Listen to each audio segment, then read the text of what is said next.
In today's Star Wars Empire War video, I'm going to be showing you a method that will guarantee you a win against hard AI every single time in games such as Fall of the Republic and Thrawn's Revenge. As of recording this video, some of the features in Fall of the Republic that I'm showing today aren't in Thrawn's Revenge just yet. That'll be coming out in an update for Thrawn's Revenge very soon. But with that out of the way, let's dive right into the video. First things first, put your starting fighters on the outside asteroids furthest away from your station. Build 2 extra fighters which you can then drag and spawn directly to your starting asteroids. It's faster than dragging your starting units to them instead. Then you build on both of these asteroids and begin moving those ships to go and support your starting units further away from the map. You don't want to be building any ships right now, wait until you can afford to buy the next asteroid and move up further across the map. For this example, I have full reign of the left side, but I'm being contested on the right. But thankfully, my second unit arrives just in time to support my starting unit. You can actually still build on asteroids even though your fighters are leaving the area. As you can see, both of these begin engaging in combat, but I can still build on it. Don't tap away from the asteroid building menu. If you tap away, it might not come back. I win the battle on the right side of the map, and I begin capturing both asteroids. I capture the first one, but as I move up the map, I can see the enemy has captured the second. We're playing as the Galactic Republic. Artisans are really effective against carriers and other smaller enemy units, whilst the Carrot Cruiser is more tanky and is able to deal more damage to asteroids and bigger units in batches. But before we do that, we go to our research station and upgrade our starbase and asteroid income. This map that we're playing has a lot of asteroids, so we'll get a ton of income from this. Next, if you have any opposing forces attacking your asteroids, respond in kind. Here, I'm building a Carrot Cruiser and an Artisans to combat these enemy forces. Playing as the Galactic Republic, the Carrot Cruiser, Artisans, and CR-90 is the perfect trio for starting units. Once I feel like both sides are protected somewhat effectively, I start looking at teching up to tech level 2. Essentially, what we're doing is trying to stall the enemy as long as possible while we slowly tech up to the final tech level 5. Teching up is extremely risky, however, especially during the early stages because we have no capital ship damage available to us when we're teching up. This changes a lot more to our favor in the later stages of teching up, so I'll show that a little bit later on in the video. Thanks to our quick decision making earlier on in the video, I'm amassing a lot of income while I'm teching up. So I'm building these missile satellites on these build platforms to further defend our asteroids from enemies. Our tech level 2 has just finished, so of course we go to our research station and build on the upgrades for our asteroids and our starbase. The Acclimator 1 carrier loadout is by far one of the best ships you can build at tech level 2. It has the ability to boost its firepower, it spawns fighters, and more importantly, it spawns bombers. So in this example, I don't know what ships the enemy has right now, so I build the Acclimator because it's an all-rounder that can take on every single situation. The enemy has teched up and is beginning to attack our left side of the map. This is where the enemy starts building a lot of income, more so than you. So rather than deploying tons of units to try and defend my asteroids, I actually tech up and begin upgrading my defense platforms at my station. It is vital you upgrade these stations this early on against the hard AI for reasons I'll show later. I completely let go of the left side of the map as all my units there get destroyed. I don't build any defenses and actually focus on building asteroids on the right side of the map, effectively swapping hands on asteroid control. This is probably a good time to mention, if you haven't noticed already, I completely ignore the center of the map. It's only one asteroid and we're not really focusing on heroes in this guide. My tech level 3 finishes, so I immediately start upgrading my asteroids and my starbase income, as well as a new secret unit on the research station that increases the effectiveness of fighters and bombers by 20%. That feature alone is why we tech up to tech level 3 so fast. It's so crucial. Here I see the enemy starting to push for an attack on the right side of the map. So here I have to take a bit of a guess and actually drop my Venator Star Destroyer on the left side to combat their side of the map and take out their asteroids and defense stations. This causes the enemy to start bringing some of their ships back to the left side of the map to take down my Venator Star Destroyer. So here we're sticking to the plan, we're trying to stall the game as long as possible against the enemy so they don't make any meaningful moves against territory we own. After seeing the enemy start moving their ships to the left side of the map, I begin my tech level 4 and upgrade both of my defense stations to their final upgrade. Your defense stations must be upgraded to their final stage before you even get to tech level 4, as you'll see very soon. I'm assuming because the Venator Star Destroyer is the biggest ship in my arsenal right now, the enemy is moving all of its units to the left side of the map. So I effectively give up both asteroids and my Venator Star Destroyer, giving me even more time to finish up my tech level 4.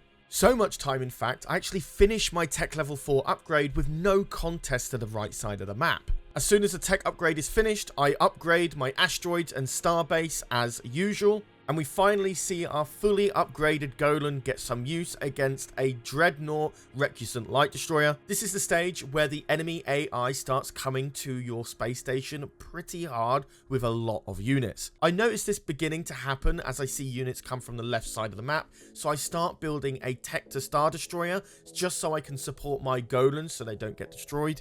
I drop down my Tech to Star Destroyer for capital ship damage and build a ton of CR-90s for anti-starfighter measurements. And as you can see, this is what we've been trying to delay the entire game. We've got a lot of units from the enemy coming in hot against our Golans, and I see that we need some extra support while I'm teching up to my final tech level, so I actually deploy some very heavy bombers that is usable from the Galactic Republic. These are NTB 630 squadrons, and they are disgustingly strong and are discoverable at tech level 4. These will be your bread and butter while you're in the midst of teching up to tech level 5. When you're upgrading to the final tech level, you're not able to build any capital ships that can deal capital ship damage. This is where these bombers come into play, because they do devastating damage in batches of 4 or 5. Match that with your 2 fully upgraded Golans, which have hull and shields of up to 11,000 each, means that you can defend long enough until you've reached that final tech level. But it's imperative you support these Golans with other ships like the Tech to Star Destroyer that I built,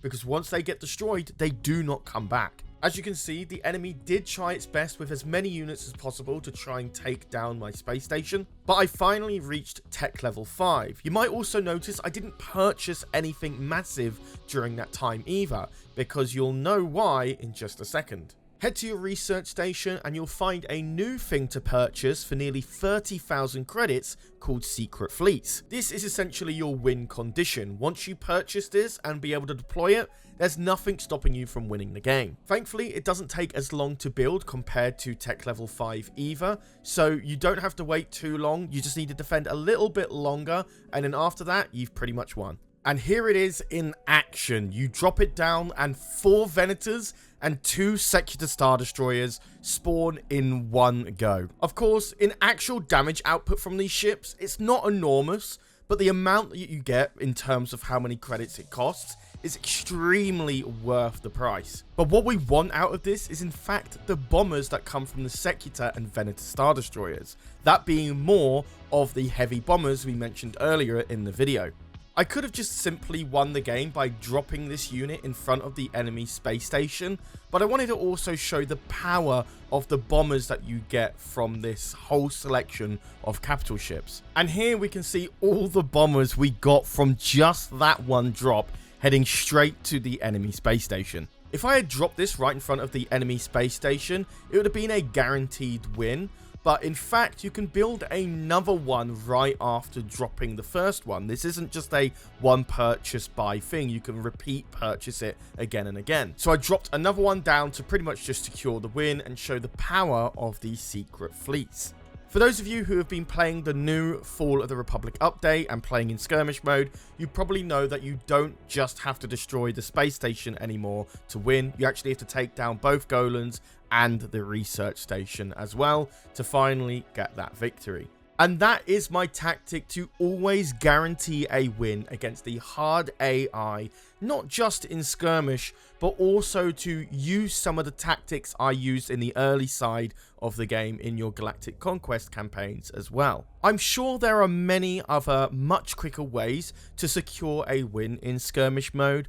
I'm definitely sure you could do some bombing runs directly on capital ships or on the space station before you even hit tech level 3. But I wouldn't really rely fully on the bombers that I mentioned in this video and others like Y-Wings, because it really comes down to whatever fleet the enemy is running. If there is a lot of CR-90s or Peltus or whichever anti-starfighter the fleet might have, they can really counter those concussion missiles by bombers. So there's a little bit of risk there that won't always guarantee you that win, but with this method of stalling out for the secret fleets, usually tends to win you no matter what skirmish map you use. Now, whether or not this actually works against an enemy player, That's another question and possibly another video for another time. So if you're interested in that video, be sure to hit the subscribe button and ring that notification bell so you don't miss out on it. And if you want to see that video, let me know in the comments down below as well. If there's a lot of support for that idea, I'll probably expedite that video. So with that all said and done, that's pretty much the way to win against the hard AI all the time. Let me know what you think about this strategy in the comments down below as well. I'm always interested to hear your thoughts and opinions on that. And besides that, guys, I've been Charlie, you've been watching EcksToo, and I'll see you in the next video. Take care, guys.